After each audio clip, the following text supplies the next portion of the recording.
एक प्रेरणात्मक कहानी के माध्यम से एक प्रेरणा आत्मसात करेंगे। इस कहानी का नाम है टैरो। टैरो नाम का एक लड़का था जिसका जन्म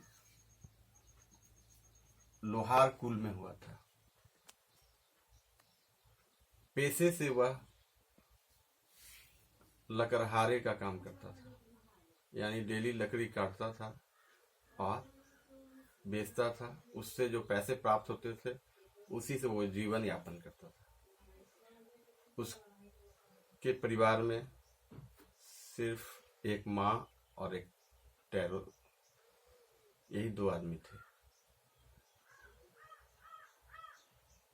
टैरो प्रत्येक दिन सुबह 8 बजे लकड़ी काटने के लिए घर से निकलता था और लकड़ी काटकर जो गट्ठर बनाता था उसको शहर में जाकर बेचता था और उससे जो पैसे होते थे उसको लेकर शाम में अपने घर के आवश्यकताओं के अनुसार खाद्य सामग्री और जो भी लगता था वो लेकर आता था और जीवन यापन करता था। लेकिन उसके दिल में एक प्रश्न बार बार उठता रहता था कि एक दिन मैं बहुत ही अमीर बनूंगा ताकि इस दुनिया के सारे सुख वैभव का आनंद ले सकूं। ऐसा वो प्रत्येक दिन सोचता था। यह जिज्ञासा उसके मन में निरंतर चलते रहती थी। लेकिन यह सिर्फ उसके मानसिक स्तर पर घटना घटती थी कि वो ऐसा सोचता था और करता वही था कि 8 बजे लकड़ी काटने जाता था, गट्ठर बनाता था, शहर में जाता था, बेचता था और उससे जो सीमित पैसे होते थे उसको लेकर आता था घर के लिए चावल, दाल, आटा, तेल, मसाला, साग सब्जी खरीद कर लाता था और अपनी माँ को भी खिलाता था और खुद भी खाता था और सो जाता था। ऐसी प्रक्रिया बरसों तक चलते रहा, लेकिन उसके जीवन यापन में कभी अमीरी या साधनों की भरमार नहीं हुई। आगे चलकर उसकी माँ भी बीमार पड़ जाती है और उसके खर्च बढ़ जाते हैं। अब उसकी माँ रोटी सब्जी भात नहीं खा पाती है, केवल फल पर रहने लगती है, क्योंकि डॉक्टर मना कर देता है कि इन्हें रोटी और चावल नहीं दिया जाए, इन्हें फल दिया जाए। तो टैरो अब एक योजना बनाता है कि अब मुझे पैसे ज़्यादा कमाने होंगे, इसलिए मैं अपने रूटीन में परिवर्तन लाऊंगा। और वह क्या करता है कि सुबह 4 बजे उठने का दृढ़ निश्चय लेता है और वह 4 बजे उठता है और नित्य क्रियाक्रम से निवृत्त होकर फिर जंगल की ओर जाता है लकड़ी काटने।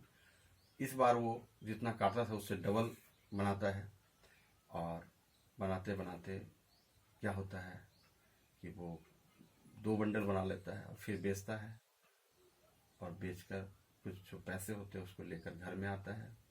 घर में माँ की आवश्यकता की जो फल थी थोड़ा सा फल दिया और अपना जो खाना खाता था रोटी सब्जी वो बनाकर खाया। लेकिन उसकी माँ की तबीयत बहुत अच्छी नहीं थी और वो संतुष्ट नहीं हो पा रहा था। तो फिर वह डॉक्टर से सलाह लेता है क्या करना चाहिए। तो डॉक्टर कहते हैं कि अब इन्हें जूस देने की जरूरत है।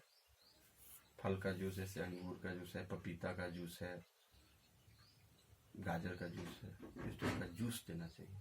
तो वो सोचता है इतने करने के लिए मुझे और पैसे कमाने होंगे। तो वो दूसरे दिन जाता है काफ़ी उत्साहित होकर और तेज़ी से लकड़ी काटता है।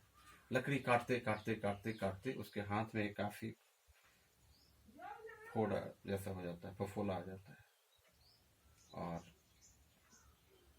पसीना पसीना हो जाता है। तभी उसे प्यास लगती है और वो चारों तरफ देखता है। तो चारों तरफ देखता है तो उसे एक झरना दिखाई पड़ता है जहाँ बहुत स्वच्छ जल प्रवाहित हो रहा था, निकल रहा था। वो दौड़ता दौड़ता उसके पास जाता है और पानी पीता है। तो वो पानी काफ़ी मीठा लगता है। जैसे हम लोग आंवला खाने के बाद पानी पीते हैं तो पानी काफ़ी मीठा लगता है, ठीक उसी तरह से उसके बॉडी में हार्मोनाइजेशन लेवल इतना फास्ट हो गया था कि उसके हाथ में से जो पानी पास कर रहा था वो मीठा लग रहा था, वो पी रहा था।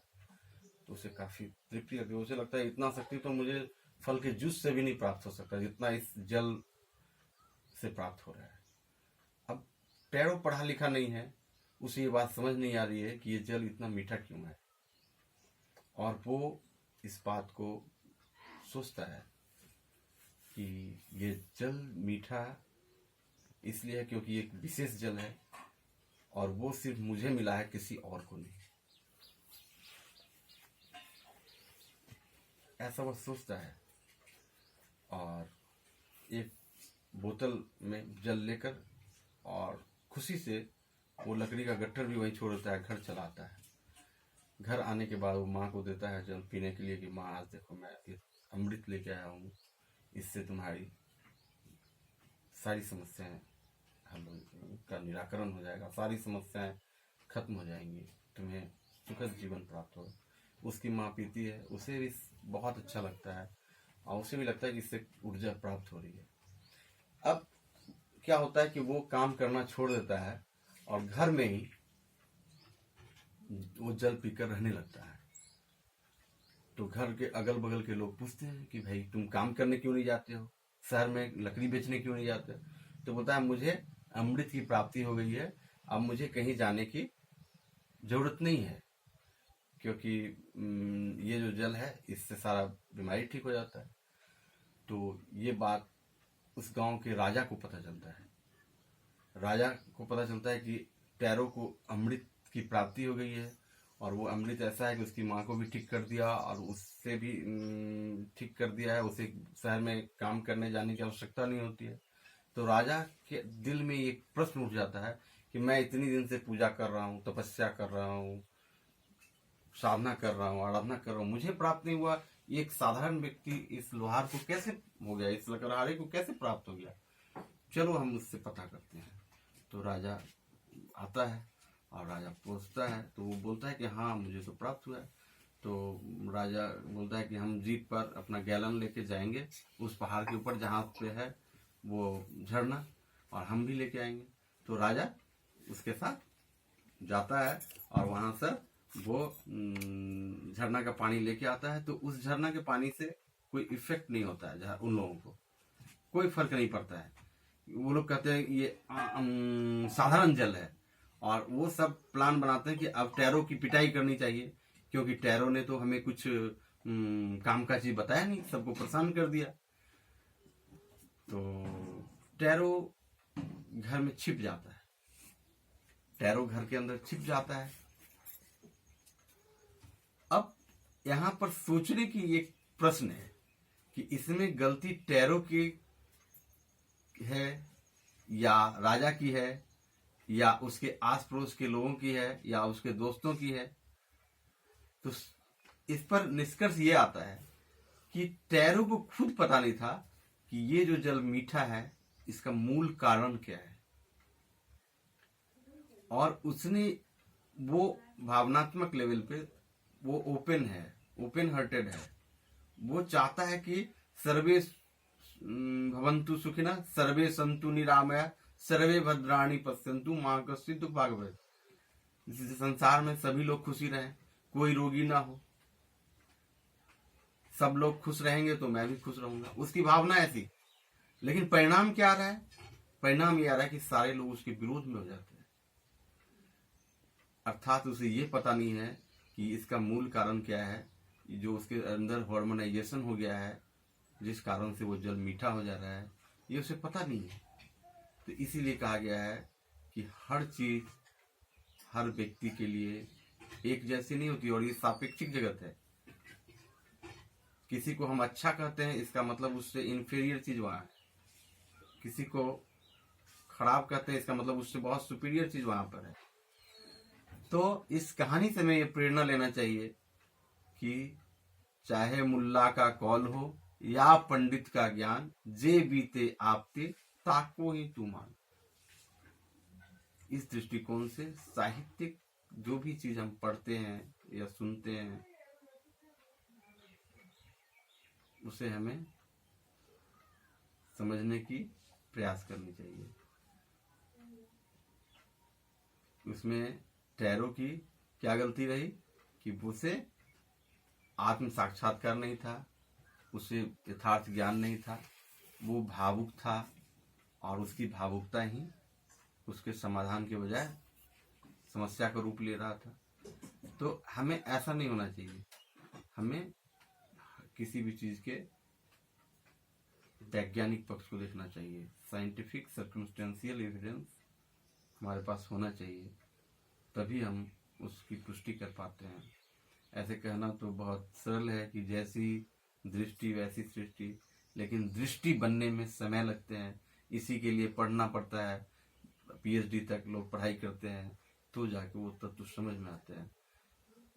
पहला क्लास, दूसरा क्लास, तीसरा क्लास, ऐसे करके हम करते हैं ना, मैट्रिकुलेशन, इंटरमीडिएट, ग्रेजुएशन, एमए, फिर पीएचडी करते हैं, तो उस विषय में हम स्पेशलाइज्ड होते हैं।